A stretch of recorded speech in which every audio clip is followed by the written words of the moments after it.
Olá, bem-vindo ao nosso canal. Meu nome é James. Hoje vamos falar sobre o jogo entre Vitória do Timão na Arena Baixada contra Atlético Paranaense por 1-0 com gol do Rodrigo Garro. Papo de Craque com James. Vamos falar de escalação primeiramente? Vamos lá. O Atlético Paranaense entrou com Santos, Bernavides, Teran, Arthur Dias, Esquivel, Luiz Gustavo, Portilla, Zapelli, Mendonça, Viveiros, Julimar. A equipe do Dorival Júnior entrou com Hugo Souza, Mateuzinho, Gabriel Paulista, Gustavo Henrique, Matheus Bidu, Ranielli, Matheus Pereira, Charles, Rodrigo Garro, Vitinho e Memphis Depay. Bom, a equipe do Dorival ela entra com posição de 4-2-3-1, certo? Com dois volantes para proteger a zaga. Você joga em um campo difícil, como a Arena da Baixada. Não é fácil vencer lá. Já vimos equipes grandes terem dificuldade de jogar nessa posição. E Corinthians no jogo sem a bola, né? Ela joga com 4-4-2, apostando na presença, né, no caso, com Memphis Depay e Vitinho fazendo dobra. O Rodrigo Garro fazendo a função. Depay jogou como centroavante hoje, que não é uma posição que ele possa se sentir cômodo. O Atlético Paranaense entra com base fixo do Odair Hellmann de 4-3-3, certo? Com volante fixo 2-6, duas pontas e varia de 4-4-1-4-1. Primeiro eu vou responder as perguntas que são interessantes, né? Primeiro aqui, a pergunta é sobre o jogo entre... É sobre o campo, né? Essa pergunta realmente ela já havia se acontecido, né? No caso, nos outros jogos já, só que eu deixei para perguntar hoje, que é uma pergunta interessante. Vamos lá. Lucas Oliveira. James, o que você acha do campo sintético? Bom, campo sintético para mim é complicado, porque eu machuquei esses dias jogando com tênis de futsal no campo natural. Os jogadores jogam com bola de trava, está acostumado com campo natural. Existem muitos campos naturais que são ruins também. É o caso do Atlético Paranaense, que tem um campo sintético e campo ruim, né? Não tem condição nenhuma de jogar. Teve muitos jogos seguidos, inclusive teve que repor. Era para ter feito essa reformulação, mas vai acabar fazendo isso na Copa do Mundo. Sinceramente, eu sou contra um campo desse. Grandes ligas da Europa não usa esse tipo de campo, mas enfim, é o que acontece. CBF deixa, enfim, fazer o quê, né? Então, é praticamente isso. Aqui é Marcos Oliveira, falou: Zizão, qual a chance de São Paulo ser campeão brasileiro ou algumas outras equipes que não são favoritos? Bom, a chance do São Paulo vencer brasileiro é a mesma coisa de eu namorar com Yasmin. Impossível, né? Difícil de acontecer, porque, né, 33 rodadas, você tem 11 jogadores titulares, você tem jogadores que têm problemas físicos, como Lucas Moura, que é importante. Alguns jogadores, embora São Paulo esteja, né, reformulando alguns jogadores pelos mais jovens, como é o caso do Danielzinho, Lucas Ramon, tem o Marcos Antônio, mas algum dessas peças fossem machucados, igual a temporada passada, você não consegue manter. O favorito continua sendo o Flamengo e Palmeiras. Tá, continuando no jogo entre Atlético Paranaense, Paranaense entra com 4-1-4-1, ela varia muito, né? E o Corinthians com bloco médio compacta nos primeiros tempos, né? O Atlético Paranaense ela apostou em pressão alta e apostou o jogo pelos lados, né? E o Corinthians tentava segurar, portanto, apostou no Charles e Matheus Pereira para fazer lançamento, apostando nos laterais como Bidu e Mateuzinho. O Corinthians entra de titular, mesmo sabendo que tem decisão importante no Campeonato Paulista. Porque você for pensar nesse jogo, você tem jogo no. Ainda bem que não foi o Derby ou um São Paulo, porque se o Corinthians passar do Portuguesa, Corinthians terá outro jogo, ou você pega um São Paulo ou Palmeiras, né? Nas possíveis semi caso passar, e você tem chance de poupar no Campeonato Brasileiro. Então, né, nisso você pensa nessa lógica. Né? Bom, o Corinthians não fez um grande jogo. A gente fala que o ideal seria, às vezes, não sei se o discurso dos muitos corintianos, importante é vencer sofrido, minha análise é de desempenho coletivo. Né? O Atlético Paranaense teve mais finalizações, né, com jogada do Viveiros, que é um jogador rápido, né, que causou muitos problemas para a dupla zaga Gustavo Henrique e o Gabriel Paulista.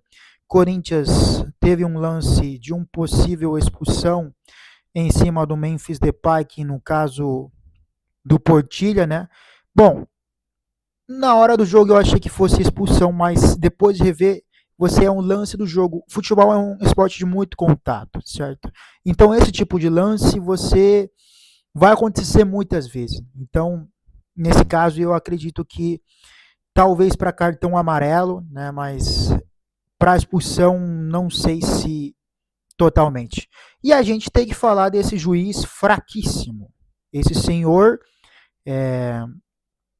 Rodrigo José Pereira de Lima.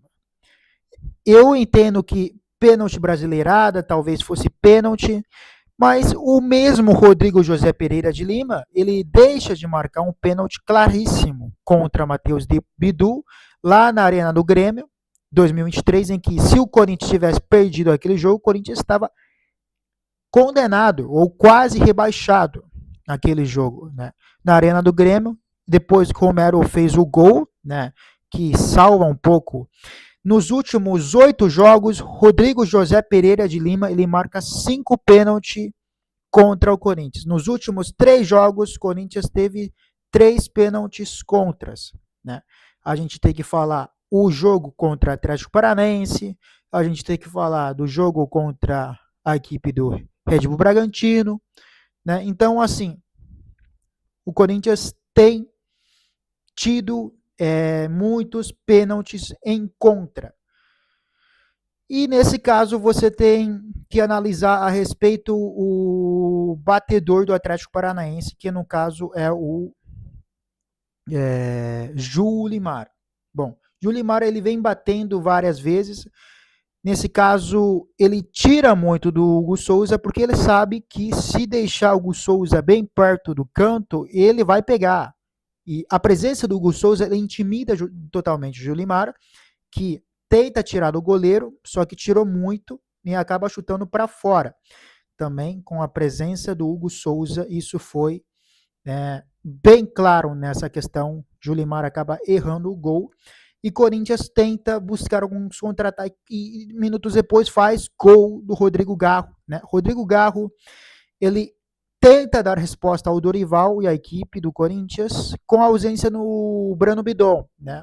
E ele volta a tentar a ser o Rodrigo Garro de 2024, né?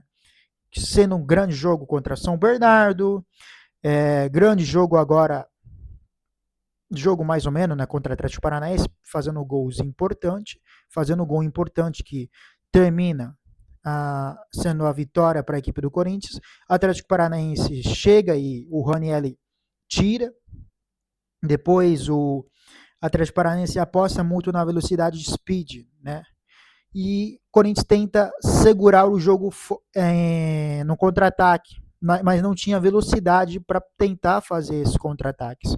E o Dorival, entendendo isso, ele começa a colocar os jogadores de marcação. Por exemplo, ele tenta colocar o André, ele tenta colocar o Guinegão para acelerar o jogo na velocidade, ele tenta colocar André Ramalho com a lesão do Matheus Pereira e ele joga com 3 zagueiros. Gabriel Paulista foi um dos melhores em campo pelo Corinthians, né? E ele tenta apostar nisso. Apesar disso, o Corinthians tinha com o Vitinho, que é um jogador rápido, mas o Vitinho não conseguiu ainda corresponder à expectativa do torcedor em cima dele.